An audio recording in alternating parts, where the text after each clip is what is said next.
Hello students, I am VLN Swarupini, lecturer in biochemistry from Sri Venkateswara College of Arts and Sciences, which is affiliated to Adikavi Nannaya University.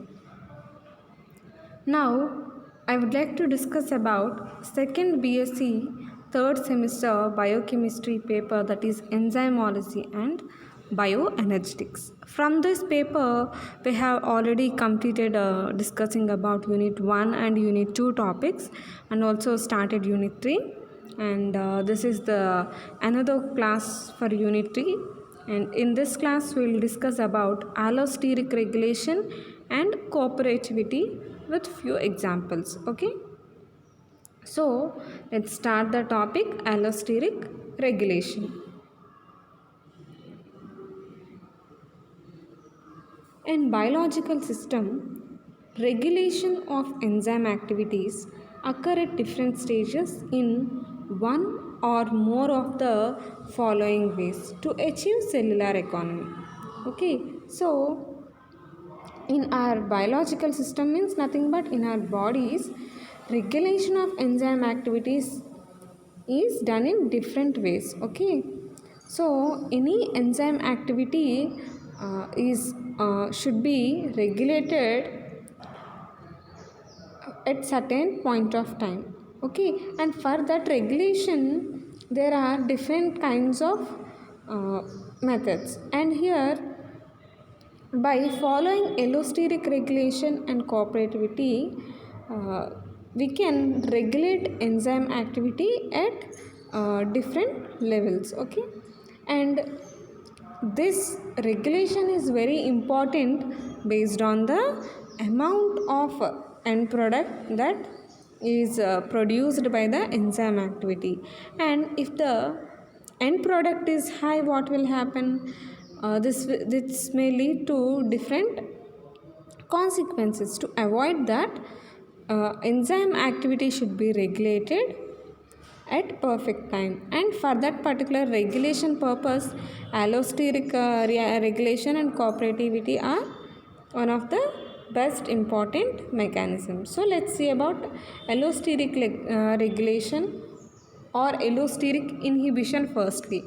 Okay, so here two words were given, allosteric regulation and allosteric inhibition.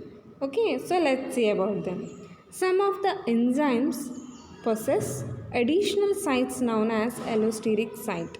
Okay, apart from the active site, enzymes will have additional allosteric sites. Okay, and allo means other, that means other than the active site, enzymes will contain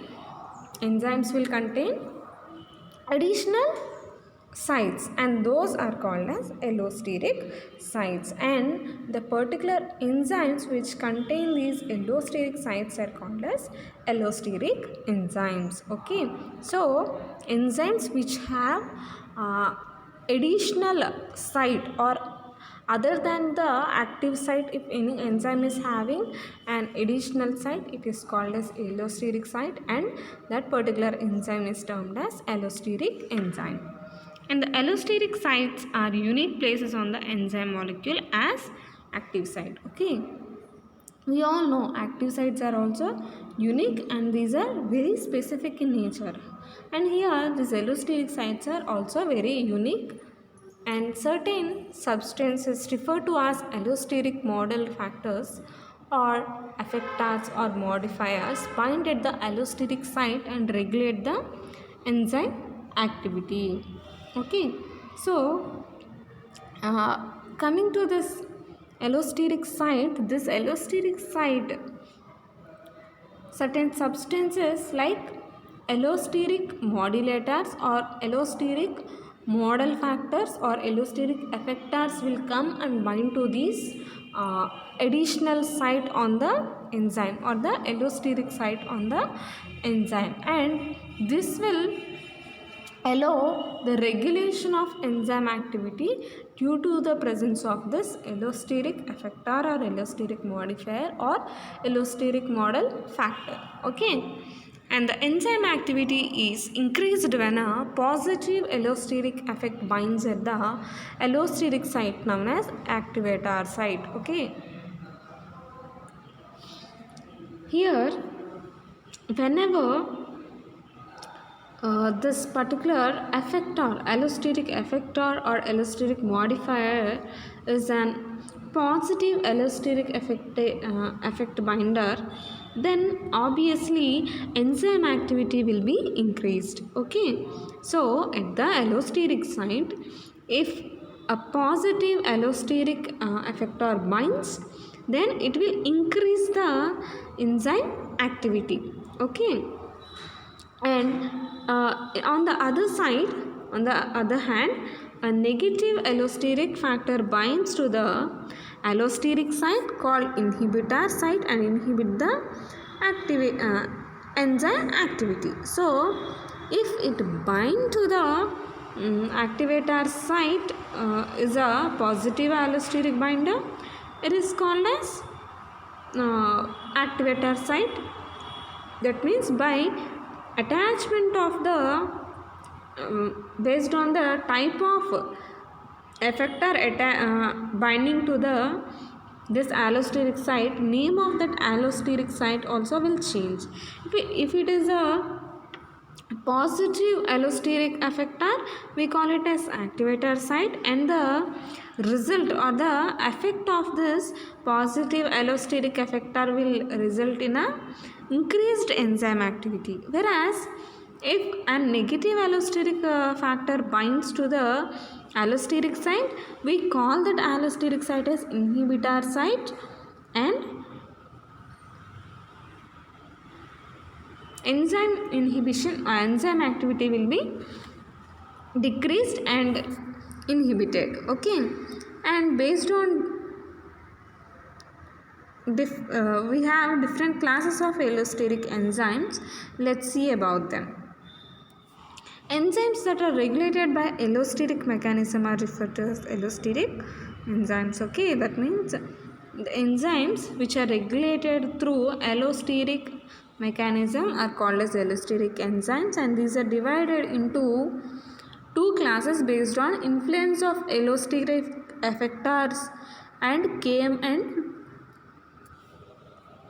Vmax values. Okay, so K class of allosteric enzymes. K class of allosteric enzyme. The effector changes the Km and not the Vmax. That means by the attachment of the K class of allosteric effectors to the enzyme, that particular enzyme activity leads to changes in the Km value and not in the Vmax value. Okay, so without this allosteric enzyme, one Km value will be formed and one particular Vmax value will be formed.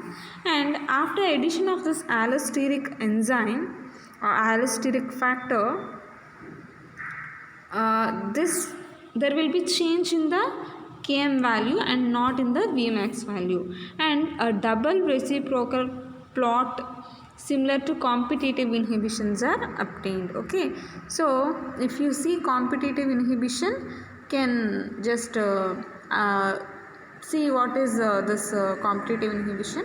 Once go back to the previous competitive inhibition class and just verify about competitive inhibition. And so similar to that competitive inhibition, a double reciprocal plot will be occurred, and best example for K class of allosteric enzymes is phosphofructokinase. Okay, this is an enzyme in the glycolysis. Okay, and the glycolysis is an important enzyme, and that particular enzyme shows allosteric allosteric activity, and it belongs to the K class of allosteric enzyme. K class of allosteric enzyme. And the next one is V class of allosteric enzyme. V class of allosteric enzyme, and the effector alters the Vmax and not the Km. Okay, so here in this V class of allosteric enzymes, Vmax value will be changed and Km will be the same. Okay, and here also a double reciprocal plot will be obtained when we take this graph, and this is similar to non-competitive inhibition. This is similar to non-competitive inhibition. An example for this is acetyl-CoA carboxylase. Acetyl-CoA carboxylase, and this is a fatty acid synthase.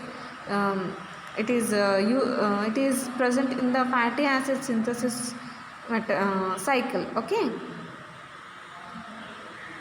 So let's see about conformational changes in allosteric enzymes. How conformational changes in allosteric enzymes are done, and how these will impact other enzyme catalysis or other information about this allosteric enzymes. Okay, and the non-covalent reversible binding of the effector molecule at the allosteric site brings about a conformational changes in the active site of the enzyme, leading to the inhibition or activation of the catalytic activity. So here the non-covalent reversible binding of the effector molecule at the allosteric site brings about a conformational changes in the active site of the enzyme, leading to the inhibition or activation of the catalytic activity. That means these effector molecules which are responsible to be bound at the allosteric site will bound non-covalently to the site, okay, at the allosteric site, and by binding of this component to the allosteric site, it will bring conformational changes in the active site of the enzyme. Okay, so conformational changes means active site will be rearranged. Okay, active site will be rearranged. That means amino acid clusters in the active site will be rearranged for the facilitation of the further activity. Okay, and based on this rearrangement, it may lead to inhibition or activation of the enzyme activity. That means by the how this conformational change is taking, based on the conformational change that is being occurred by this non-covalent bounding of the effector molecule, then what will happen? It may inhibit the enzyme activity or it may activate the enzyme catalysis. Okay, so anything may be occurred due to the conformational changes. Okay, and in the concerned model, allosteric enzymes exist in two conformational states, that is T form and R form. T form is a tense form and R form is a relaxed form. Okay, that means this conformational change achieved by allosteric enzymes through this allosteric effector molecules binding, they result in two forms, that is in tense form and relaxed form. Okay, and tense form is denoted with capital T and relaxed form is denoted with capital R. Okay, and T and R states are in equilibrium. Okay, so both T form and R form should be in a equilibrium state. Okay.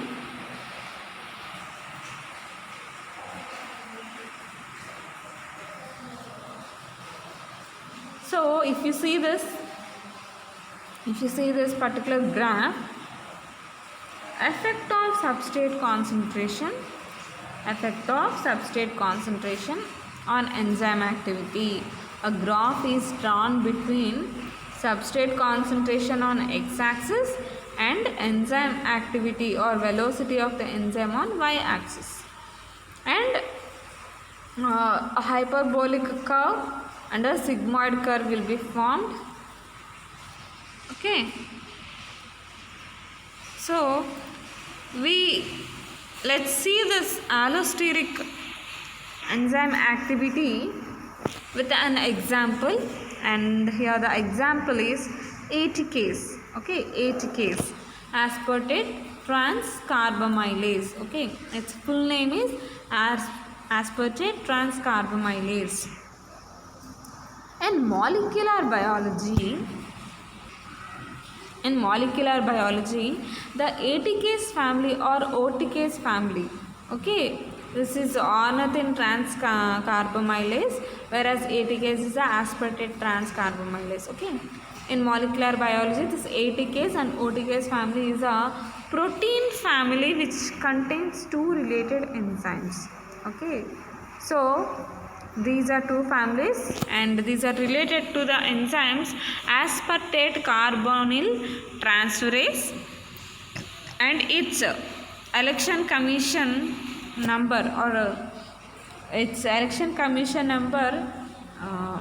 regarding its classification is EC 2.1.3.2 and ornithine carbonyl transferase, that is EC 2.1.3. So these are the two enzymes related to this ATPase and OTPase families, and aspartate carbonyl transferase is related to the ATPase family, and ornithine carbonyl transferase is related to the OTPase family.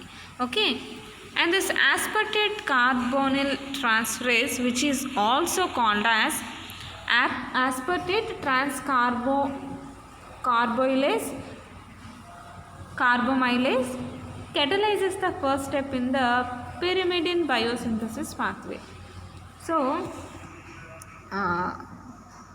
this pyrimidine biosynthesis you'll see in the next semester.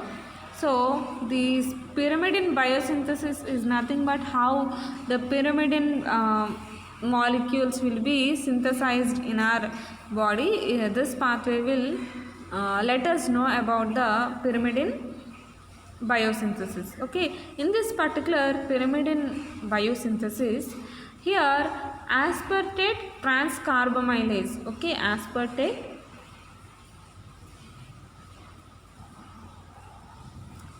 transcarbamylase, or it is also called as aspartate carbonyl transferase, anything is the same. It will catalyze the first step in the pyrimidine biosynthesis reaction. Okay, so the predicted secondary structure of both ATPase and OTPase is similar, and there are some regions of some sequence similarities. Okay, so coming to this ATPase and OTPase, these are similar to each other, and some regions and some sequences are also similar in both the enzymes.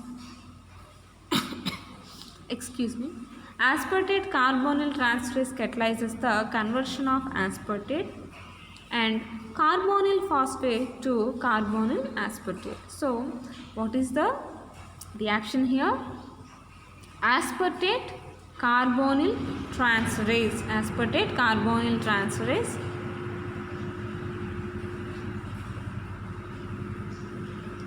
catalyzes the conversion of aspartate, okay, and carbonyl phosphate to carbonyl aspartate.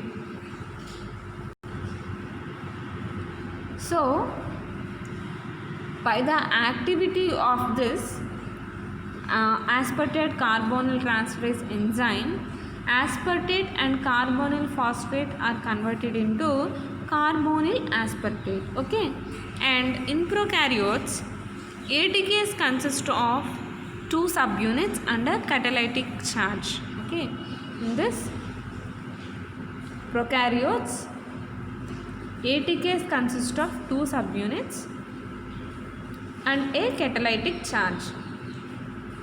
ATKs will have two subunits along with a catalytic charge. While in eukaryotes it is a domain multifunctional enzyme. Okay, in prokaryotes it's just made up of two subunits and a catalytic charge will be present. But coming to eukaryotes, this ATKs is a domain multifunctional enzyme.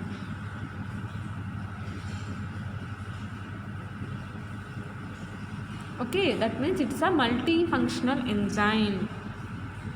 In the earlier class we discussed about multiple enzyme complexes, no? So similar to that, this ATKs will be a multifunctional enzyme. Okay, that means it will show multiple functions. Okay, and in E. coli the enzyme is multi-subunit complex composed of 12 subunits. Okay, so in prokaryotes it contains only 2 subunits, whereas in this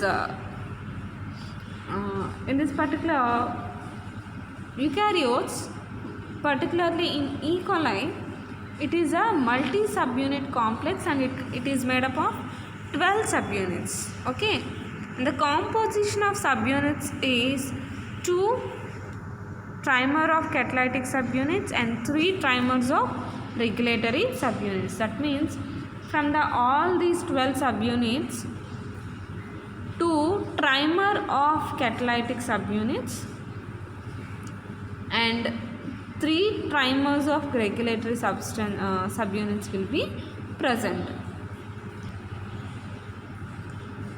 And the particular arrangement of catalytic and regulatory subunits in this enzyme gives the complex allosteric behavior with respective substrate. Okay, so basically its activity is based on the arrangement of that particular catalytic and regulatory subunits. Okay, as it consists of catalytic and regulatory subunits, their arrangement will depend on the allosteric behavior of respective substrate. Okay, so based on the arrangement of this catalytic and regulatory sites only, allosteric behavior of that particular substrate will be dependent. Okay, and ATKs does not follow kinetics. Here one of the major important point is all the enzymes, okay, all the enzymes which are present in the nature, in our nature, will follow kinetics, that is Michael-Menton's kinetics. That means they obey Michael-Menton constant. Okay, if we go for derivation of this equation for all the enzymes, they will obey that kinetics. But coming to this particular ATKs, it is not following any kinetics. Okay, it is a highly regulated enzyme that catalyzes the first step in pyrimidine biosynthesis. Okay, as discussed before, this particular ATKs enzyme is a important enzyme in the pyrimidine biosynthesis. Okay, and this is it is responsible for the very first step of this pyrimidine biosynthesis. Okay, and the condensation of aspartate on carbonyl phosphate. Okay, so what is the first step here? Aspartate will be reacted along with carbonyl phosphate, and finally a carbonyl aspartate is formed. Okay, and during this process one inorganic phosphate will be released. Okay, the condensation of aspartate on carbonyl phosphate to form carbonyl aspartate and inorganic phosphate. Okay, here what will happen? This aspartate will be condensed with this carbonyl phosphate. Condensation of these two components will be occurred, and finally an inorganic phosphate molecule will be also released. and ATPase is responsible for this particular reaction. Okay, and ATPase controls the rate of pyrimidine biosynthesis by altering catalytic velocity in response to cellular level of both purines and pyrimidines. And this ATPase is responsible for the controlling the rate of pyrimidine biosynthesis, and this is achieved by altering catalytic velocity in response to cellular level of both purines and pyrimidines. That means always there should be equilibrium between the concentration of purines and pyrimidines. So based on that purine pyrimidine balance, this pyrimidine biosynthesis is regulated. Okay, so that means if concentration of purine is less, pyrimidine biosynthesis will be increased, and more number of pyrimidine molecules will be synthesized. And if purines are very high, very less, what will happen? Very high, then what will happen? Based on that particular concentration only, this pyrimidines will be produced. Okay, based on the concentration of purines, pyrimidines will be produced. Okay, the catalytic subunits catalyzes the carbonylation of the amino group of aspartate, but does not have regulatory site for effector binding. Okay, so the catalytic subunits which are present on this particular enzyme will catalyze the carbonylation reaction, and this carbonylation will occur on the amino group of aspartate and does not have any regulatory site for effector binding. So this particular reaction, what will happen?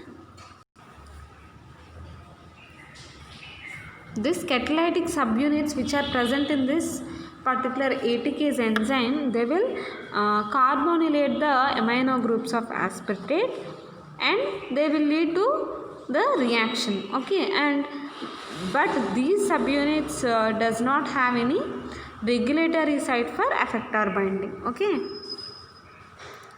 and the ATPase holoenzyme is made up of two catalytic primers that are in contact and hold together by three regulatory trimers. So the negative form of the enzyme contains three chains of each type with a total molecular weight of around 310 kilodaltons. Okay, this if we see about this ATPase holoenzyme. Holoenzyme means it will contain both protein and non-protein part, and that is regarded as holoenzyme, and it is made up of two catalytic primers and three regulatory trimers, and these two are held together. Okay, so these two catalytic and regulatory trimers are held together, and the negative form of enzyme contain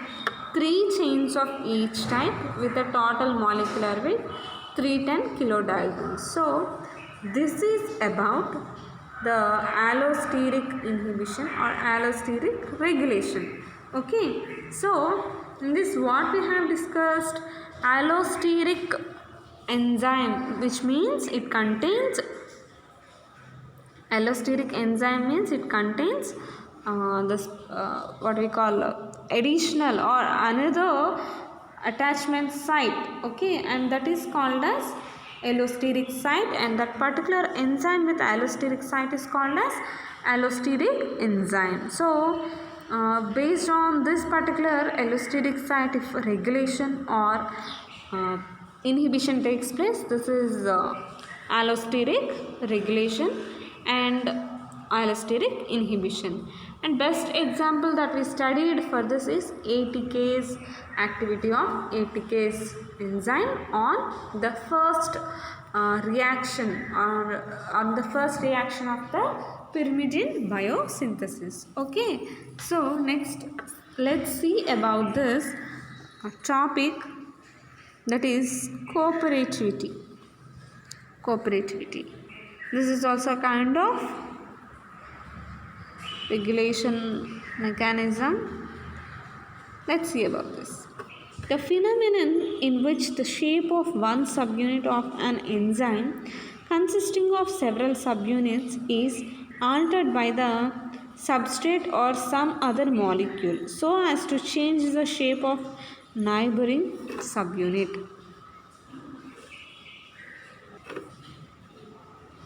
So what will happen in this particular cooperativity?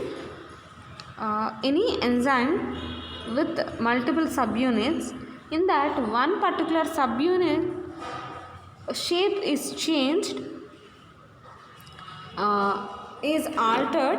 Okay, that means subunit of the enzyme will be altered. Okay, and it will lead to change in the shape of the neighboring subunit. That means the subunit which is next to this particular subunit will be changed. Okay, the results in that is that the binding of the second subunit of the enzyme differs in strength or velocity from that of the first, and the third from the second, and so on. So by this activity what will happen?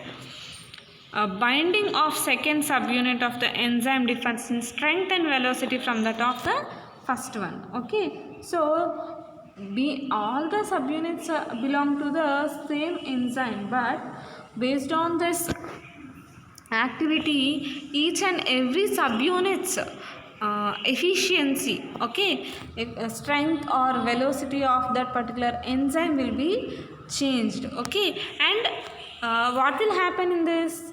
First subunit will be altered to alter the second subunit, and second subunit will be altered to alter the third subunit. So based on this what will happen?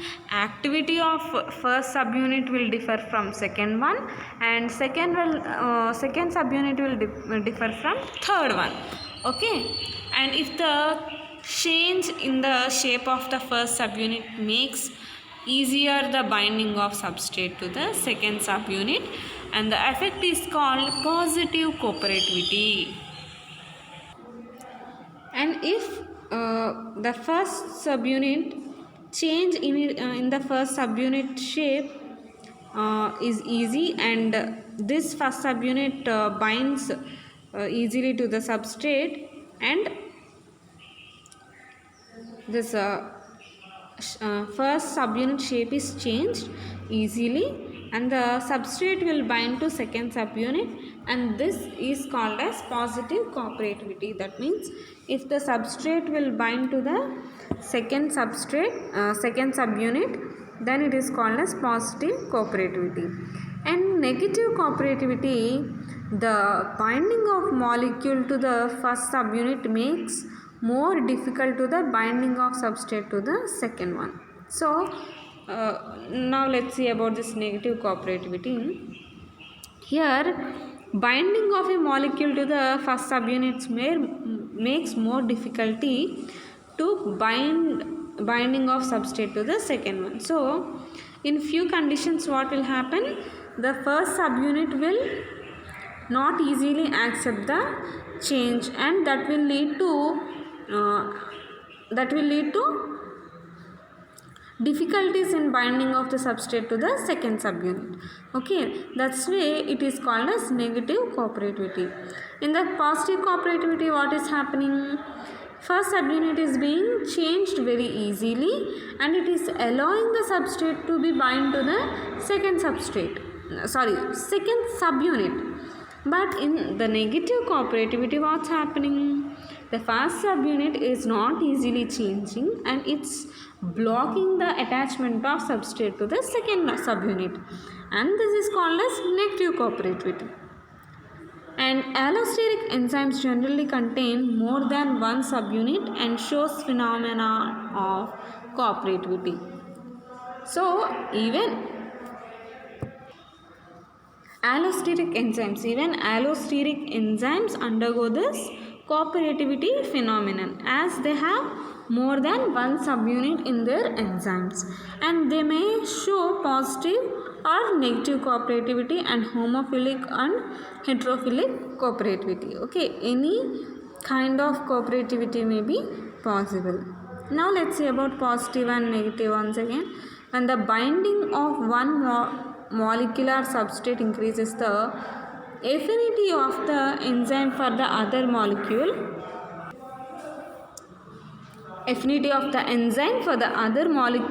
of some or different substrate, it is called as positive cooperativity. What happens here? Molecular substrate binding will be increased. Okay, whenever this binding of one molecular substrate increases, and the affinity of the enzyme for the other molecule will increase with the substrate. Okay, and coming to negative cooperativity, when the binding of one molecular substrate decreases, the affinity of the enzyme for the other molecule of same or different substrate, it is called negative cooperativity. That means binding ability of one molecular substrate decreases. Okay, and the affinity of the enzyme for the molecule and for the substrate will be very low. It is negative cooperativity. Then what is homophilic cooperativity? It occurs when the binding of one molecule of the substrate affects the binding of the subsequent molecule of the substrate to the enzyme. That means binding of one molecule of the substrate affects the binding of all other substrates. Okay, and coming to heterophilic cooperativity, heterophilic cooperativity occurs when the binding of one molecule of a substrate affects the binding of the molecule of different substrate to the enzyme. Okay, so here this heterophilic cooperativity occurs when the binding of one molecule of the substrate will affect the binding of the molecule of different substrate to the enzyme. And allosteric inhibition is an example for heterophilic cooperativity, and allosteric activation is an example for positive heterophilic cooperativity. Allosteric enzymes are also responsible for the phenomenon like feedback inhibition and feed forward stimulation. So these allosteric enzymes are also responsible for feedback inhibition. Feedback inhibition means the product which is responsible for that particular enzyme inhibition will only show inhibition, and this is feedback inhibition. And feed forward inhibition stimulation is also can be done by this allosteric enzyme. Now let's see an example for all this. Covalent phosphorylation of phosphorylase enzyme. Okay, glycogen phosphorylase is a muscle enzyme that breaks down glycogen to provide energy. Okay, so glycogen phosphorylase is an enzyme responsible for the breakdown of the glycogen into simpler molecules. Okay, as stored glycogen should be break to produce energy in the energy depletion state. Okay, for that reason this glycogen phosphorylase will break down the glycogen. And this enzyme is a homodimer containing two identical subunits and exists in two interconvertible forms. Okay, so this particular enzyme, that is glycogen phosphorylase is a homodimer. Okay, homodimer, similar form of two dimers will be present, and that is called as two identical subunits, this is excited in two interconvertible forms. That means it is present in two forms and both are interconvertible with each other. If you see the diagram, schematic representation, you can have a better idea. Phosphorylase A and phosphorylase B.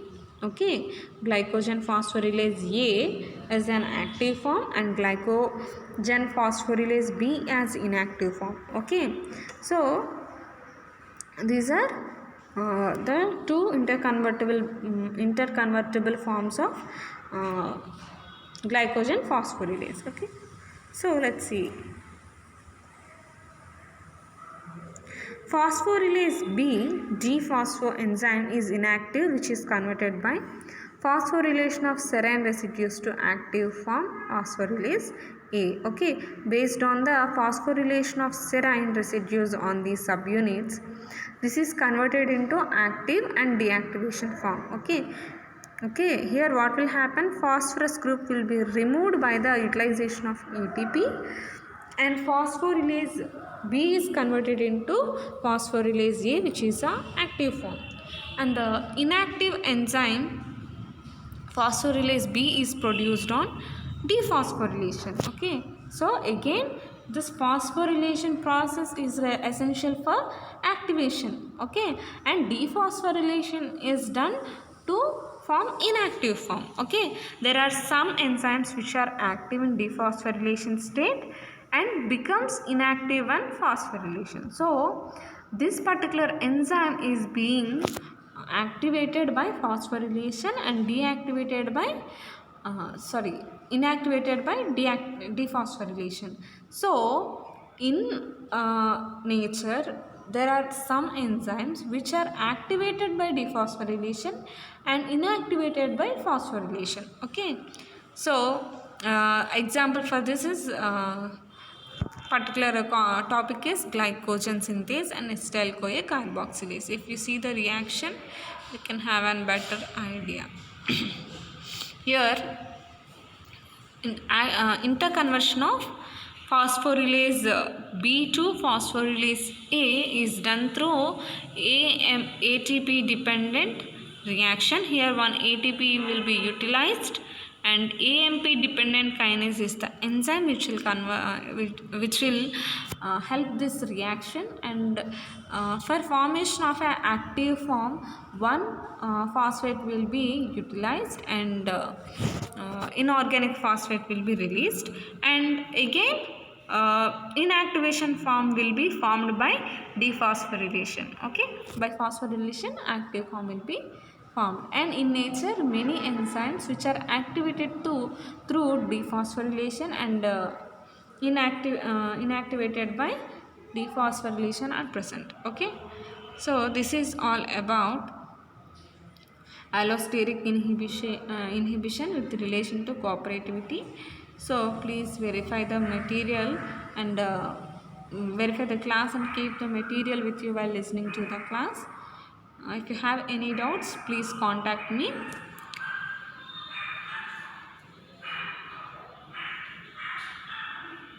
Thank you, students.